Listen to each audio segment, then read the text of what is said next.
Что будет с тенге? Тенге будет слабеть и дальше. Пояснение экономиста. Тенге немного укрепился к доллару, но слаб к российскому рублю. 1 июля курс российской валюты был 6,04 тенге, что стало повторением более раннего антирекорда.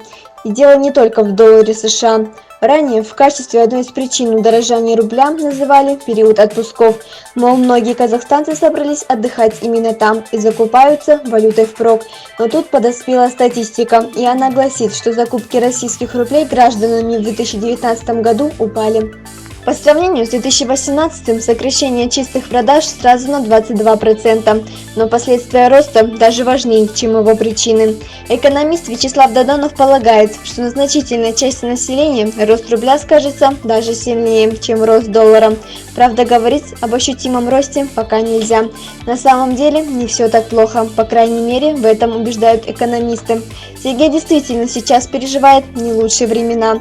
Недавно доллар на нашей бирже побил исторический максимум. Причину тому масса, основная цена на нефть. Не меньше давят на тенге мировые торговые войны, американская санкционная политика, сезонность и спекулянты. Последним таким скачки на валютном рынке только в радость. Чего не скажешь о рядовых казахстанцах. Жители страны взволнованы сообщениями, которые активно рассылают в мессенджерах.